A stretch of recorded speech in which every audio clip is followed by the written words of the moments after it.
Smart വർക്കോട് കൂടി പഠിക്കുക. വേണ്ട കാര്യങ്ങൾ മാത്രം പഠിച്ചാൽ തന്നെ നമുക്ക് ഏതൊരു PSC എക്സാമും ക്രാക്ക് ചെയ്യാൻ സാധിക്കും. ഇവിടെ ഏറ്റവും കൂടുതൽ ഉപകാരപ്പെട്ടുള്ളത് എയ്സിലെ റീഡിംഗ് ഫെസിലിറ്റീസ് ആണ്. സ്റ്റാർട്ടിങ്ങിൽ തന്നെ കുറച്ച് ബുദ്ധിമുട്ടുണ്ടാകുന്ന എല്ലാവരും പറഞ്ഞിരുന്നു.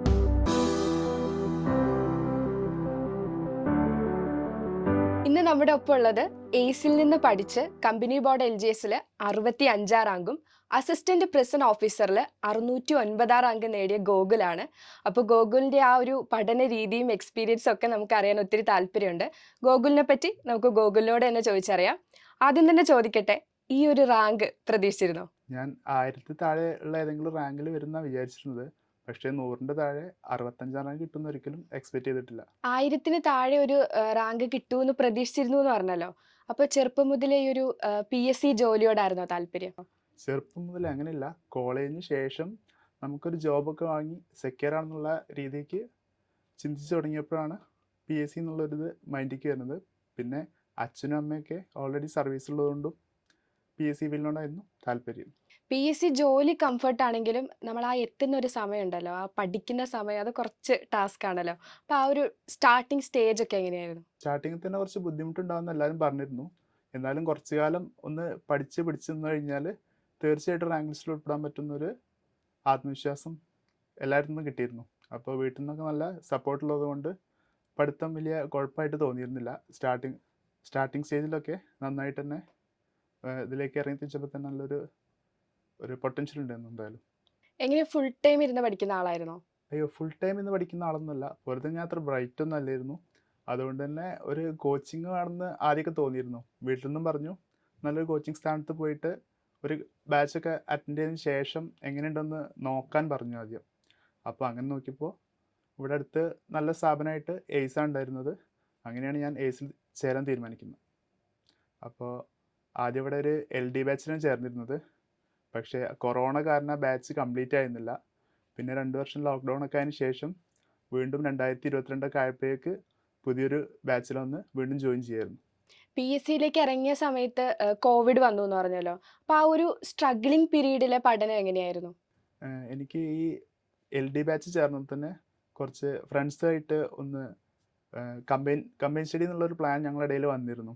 അപ്പോൾ ഞങ്ങൾ 2-3 ഫ്രണ്ട്സ് കമ്പൈൻ സ്റ്റഡി എന്നുള്ള രൂപത്തിൽ ഈ കോവിഡ് ടൈമിലൊക്കെ ഈ ടോപ്പിക് ഇട്ടിട്ടും രാത്രി ഞങ്ങൾ ഈ വീഡിയോ കോൺഫറൻസ് വഴിയിട്ട് പരസ്പരം ഡിസ്കസ് ചെയ്തിട്ടായിരുന്നു ആ ടൈമിൽ മുന്നോട്ട് പോയിരുന്നത്.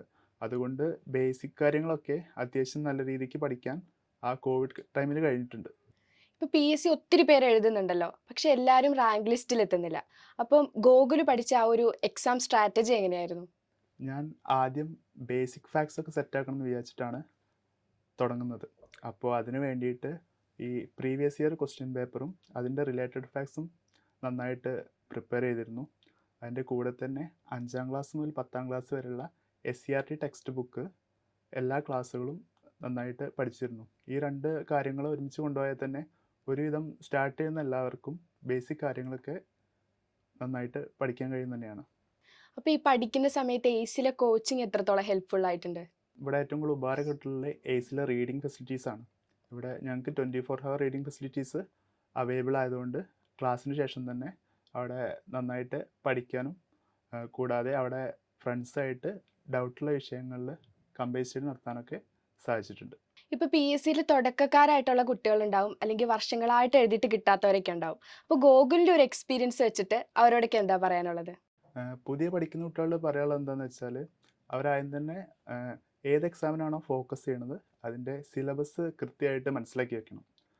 പിന്നെ സിലബസിലടങ്ങിയ കാര്യങ്ങൾ ആദ്യം പഠിക്കുക. അതിൻ്റെ ബേസിക് ഫാക്ട്സും അതിന് അത്യാവശ്യമുള്ള കാര്യങ്ങൾ മാത്രം പഠിച്ചു വയ്ക്കുക.